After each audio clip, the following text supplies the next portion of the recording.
This Igbo Yes, apprentice, yes, yes. oh my God. The people that grew up in that system, oh God, empty, completely empty with a lot of money. So they were just all about chasing the money and everything. At a point, I was seeing a lot of them, My God. as clients. It didn't even occur to me. I'm not Igbo, Yes. but I began to notice, polished, clean, slim, yellow wife, even with 3-4 kids, Beautiful still women. hot. And then you are seeing the man, money. The wife is driving G-Wagon, the man is rich. And by the time they come to therapy, you see that marriage is completely gone. My God. Because they are operating at Spectrums. different level. The man cannot speak good English. My God. The woman is ashamed of him. Women want to feel connected. They want to feel needed. They want to feel like you are thinking about them. You are missing them. But you as a man, you are thinking everything your brain is thinking about is sex.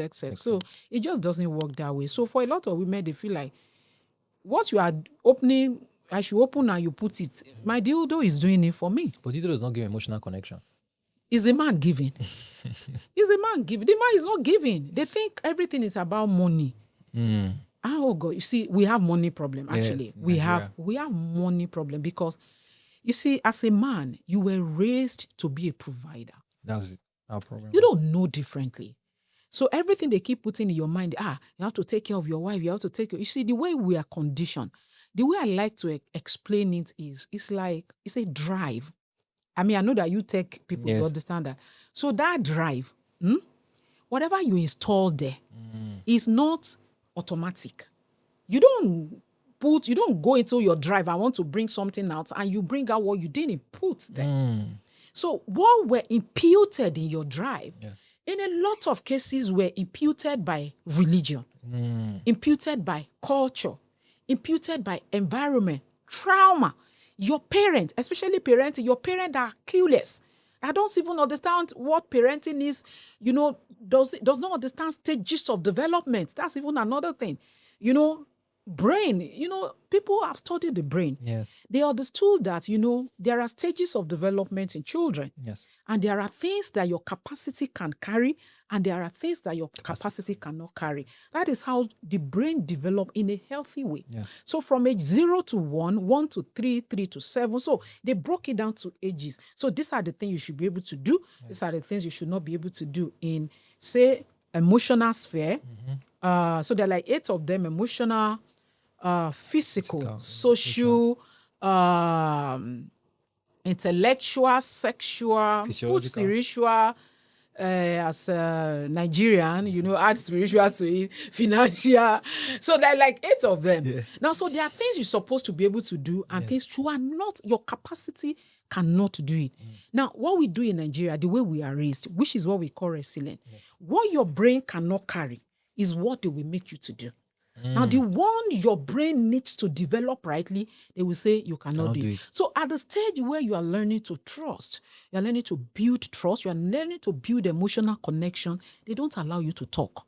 As a man, they tell you, be strong, don't cry, keep short. Those are the things that they tell you, be a man. Somebody lied against you, you cannot say, and then you are crying. They will say, is it because they lie against you that you are crying? You see all of those. So when you become an adult and people are not allowing you to talk, not allowing you to talk, when any little thing happens, you don't have capacity to negotiate, you feel threatened because that was what was in your drive. Yes. Now, this is how you develop your folder inside those drive. So in a lot of cases, the folder of Nigerians are full of trauma. So every time you want to bring out the emotional folder, what you see inside is don't cry, don't touch, don't look, always come first in your class. You come last, they laugh at you in the class. So many things. So thousands of ways. Yeah, it's a programming. Programming, that's what so in a lot of cases, they don't even say it to you. Yes. It's subtle. You pick them up, your brain pick them up by just seeing, watching. Maybe your parents are teaching you how to love, how to have sex. Yes. You are living in a room where they use curtain to demarcate 6 children and mommy and daddy. How do you understand what intimacy means, what it means to, can that man and woman engage in romance of like 30 minutes, 40 minutes? Can they give a head in that? So you are teaching. They don't need to see. Yes. It's in the environment. So they are picking it up. So this is what it means to be a man, to love. So when you love each other, you come back from work, you don't hug, you don't kiss. Where is my food, woman? That's what you do. So you build all of that. Yes. So when you become an adult, when you want to relate emotionally, you don't pick it from heaven. You go to your folder, to your drive, and you bring it out. And because it's been programmed, you've learned it. So it's so difficult to reprogram. And that is what we call cognitive reconditioning. And without, that's CBT, CBT. Cognitive behavioral therapy. And without cognitive reconditioning, there can never be behavioral modification. And behavior is difficult to modify as adults because the brain is no longer plastic. When you were young, it's so easy. You are picking them up so fast. Very malleable. Your brain is, sucking them, everything. Right? When you become an adult, first of all, you really, and that's what we do in therapy. So that's why you see couples that are fighting, whether over sex or anything. You are trying to teach a man that has never seen his father touched his mom, hug or kiss. You are saying, you need to kiss me for 5 minutes. You need my love language is touch. He doesn't understand you. He cannot speak. You are speaking Latin. Yes, he doesn't understand what you're saying. He doesn't understand it. So you are feeling shortchanged. You are feeling like, he's not giving it to me. He doesn't have the capacity. And a lot of women are now frustrated from like, why can't you just do this? Right? So that problem, and of course, you see, women in a lot of cases will tell me, Dr. Tolu, is it possible? Is the orgasm thing safe? Is it possible? Yeah, I was about a to lot ask you. of them have given up. Is it compulsory? Why should you be having sex and you're not orgasm? See, it doesn't need to happen all the time, right? Of course, there are quickies. And see, quickie is interesting. Wow.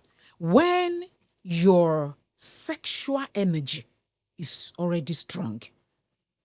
So if you're having a quickie with a woman that the sexual energy is, maybe she wants to collect money or something, right? But somebody that is into you, you must have built that atmosphere of very strong sexual energy.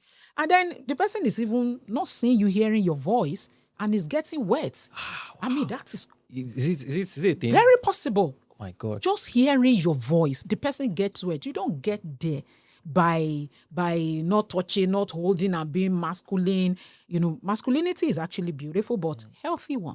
Your masculinity can be very healthy, and majority of Nigerians' masculinity are very unhealthy. It's very, very unhealthy. Very. Come what here, they call masculinity. Shut up. You respect his end. You know that kind of masculinity that you ooze. You don't demand it. Yeah. You ooze this. It flows because you know whom you are from the inside. But a lot of our men have serious low self-esteem. And that low self-esteem was caused while they were growing up. That wiring by people shutting them up, not allowing them to call people that you grew up with one wicked auntie or stepmom and all of those. All this boy. Oh God, that's a different ball game. This Igbo apprenticeship. Yes. Oh my God. The people that grew up in that system, oh God, empty. Completely empty with a lot of money.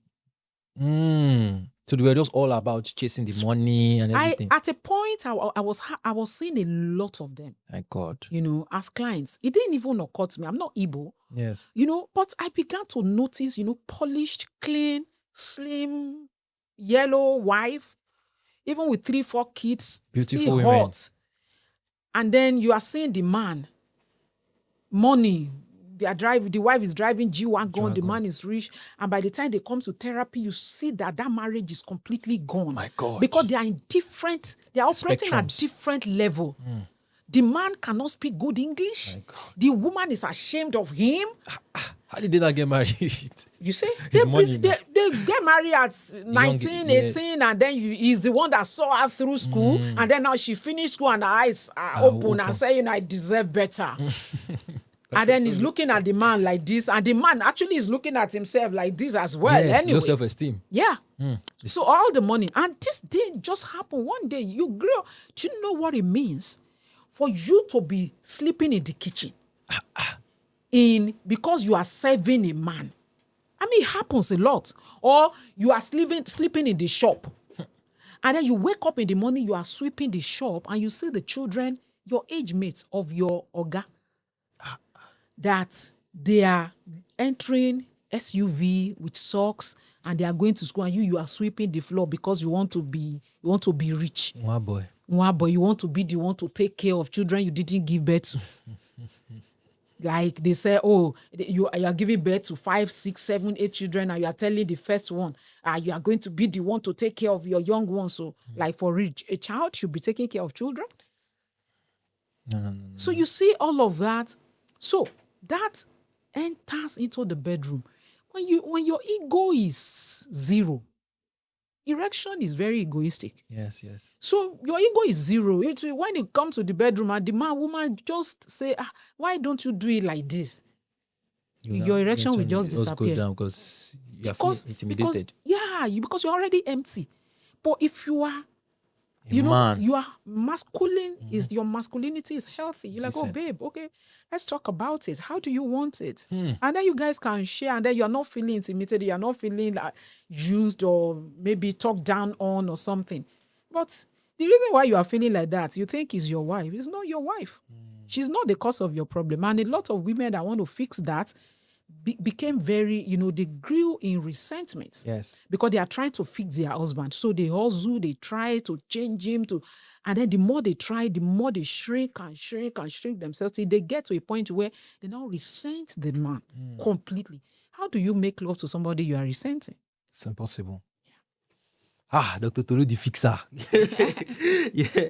Okay, so you said something that I really struck me, and I had to hold it so that I don't miss it. Okay, so you said children should actually notice, the environment should be in such a way where they can notice what real connection and love is. But how then would you then curtail children that now go into curiosity, where they start to want to practice it with their mates at a very young age because of what they have seen at home? Because I mean, the reason why they want to practice is because of what they have seen.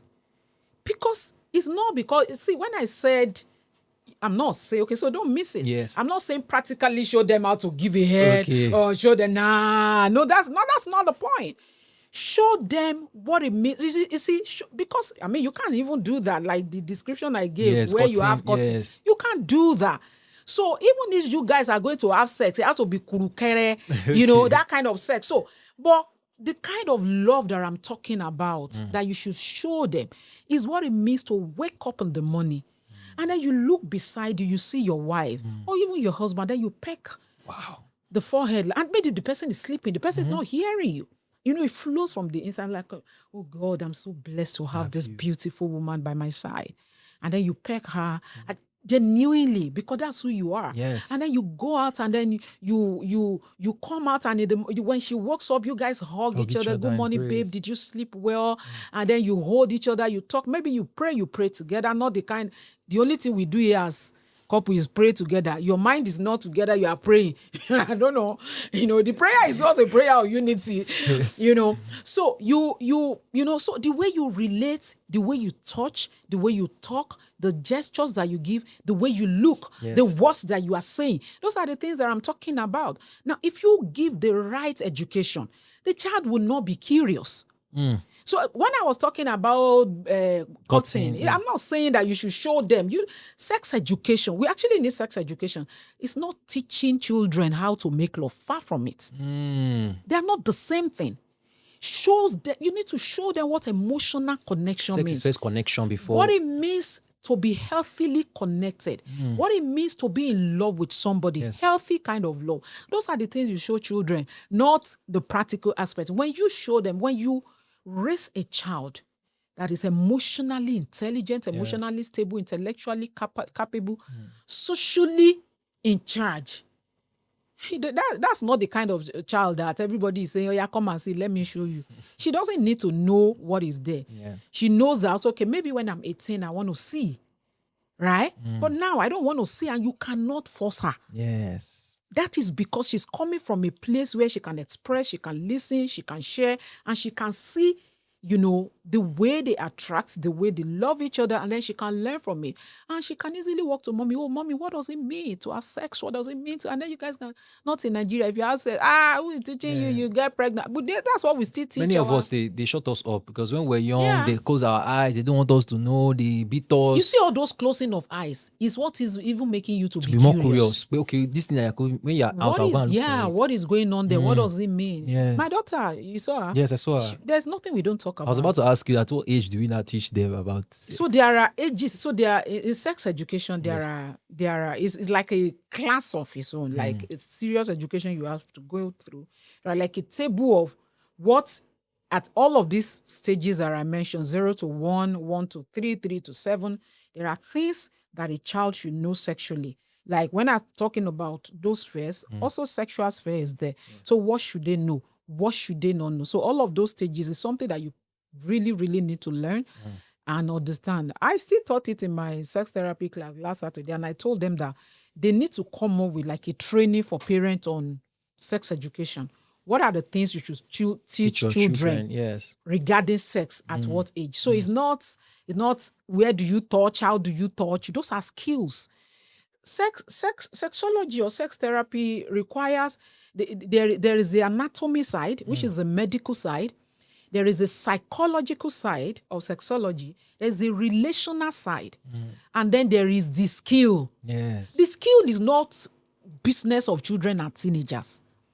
The relational, the anatomy, the psychological are the areas they need to learn. Yes. So the skill, and that's why you see all of these social media therapists and sex coaches and all of that. All they teach is skill. You are teaching somebody whose brain is formed.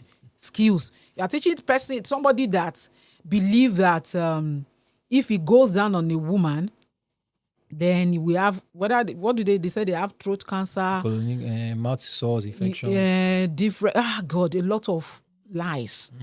I mean, I see it everywhere. I mentioned it in one of these international training recently, and one young person said, maybe among your mates that Gen Zs, we don't think like that, but that's not true. Generally speaking, it is still everywhere. I mean, if I post it now on my Facebook page, I posted this recently because of this, that, can you go down? I mean, I talk about cunnilingus and all of that. Yeah. And then some of them were like, and I went to check because I went to check their ages, and I saw the majority of them were still saying, they were young people, Gen Zs, and they still say, is it food? Why are you, the mouth you are using to praise God? In fact, some people will say that if they kneel down and then put their head, it means that they are suppressing their destiny. Like, are you okay?